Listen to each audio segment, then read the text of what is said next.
Lesson 39, New Pranayama, described in the Hatha Yoga Pradipika, chapter 2, Sutra 57. Then Sitali is described. Draw energy into the tongue and perform kumbhaka as before. Then the intelligent practitioner should slowly release the energy through the nostrils.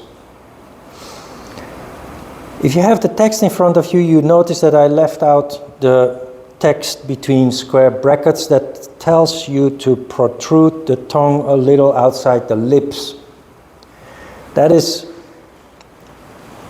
a piece of text that has been added in later centuries by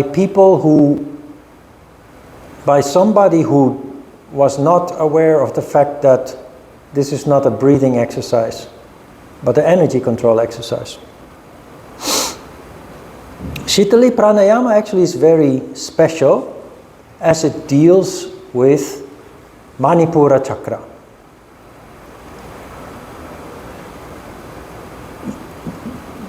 The tongue is the representative of Svadhisthana chakra, the water center,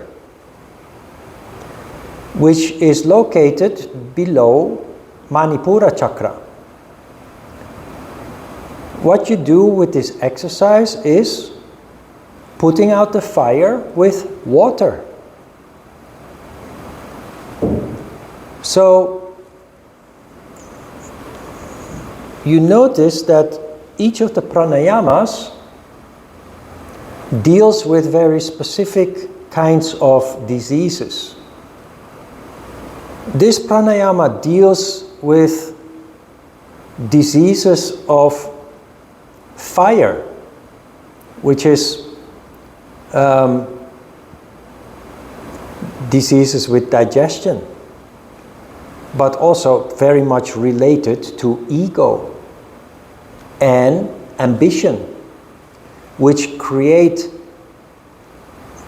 a tension within us, a blockage within us that leads to fire diseases like stomach ulcers or gallbladder issues or any kinds of issues related to the digestive system. So this is how it works. Draw energy into the tongue. In Sitkari, we took Shiva in, but we didn't direct it anywhere in particular. We just take it in like we have done with all the other exercises. We take in energy, whether that's Shiva or Shakti, but we don't direct it anywhere. We're not concerned with where it goes. It will just spread.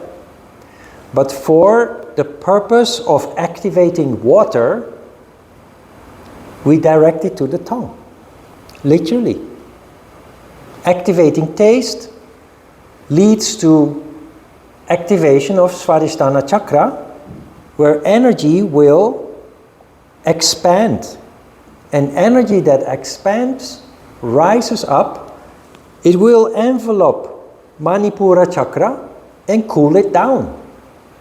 That is the purpose of this pranayama. It's also referred to as the cooling pranayama. It just doesn't work if you stick out your tongue and make a hissing sound or breathe through your tongue like that. It just doesn't work. It looks funny, but it doesn't work. You take in Shiva and you project it on the tongue. How do you do that? It's a little bit tricky in the beginning because it already seems a little bit weird to do this and to even believe that this works. But it's actually simple. You activate taste by thinking of something delicious. That will put your attention to your tongue. And then you let Shiva energy flow in. And in contrast with other poses where you let energy in without directing it, you this time direct it to the tongue, to the buccal cavity, counting to 20.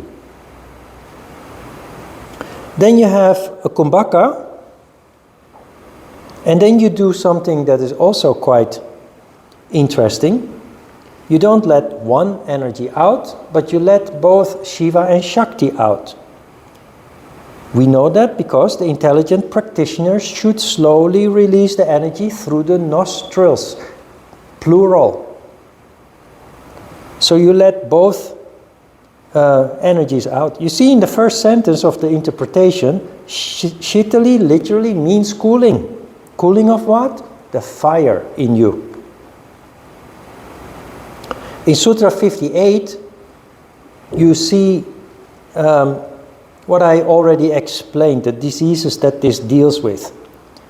This kumbhaka named Sitali destroys diseases of the abdomen and spleen and other diseases such as also fever, biliousness, hunger, thirst, and the bad effects of poisons.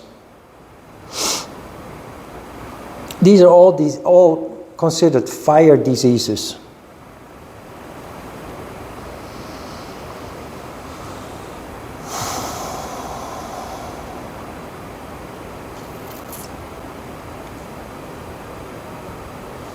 So, again, in short, Shiva in projected to the taste, the tongue, kumbhaka, and then both Shiva and Shakti out, followed by another kumbhaka, and the rest of the time concentration on nada. Questions?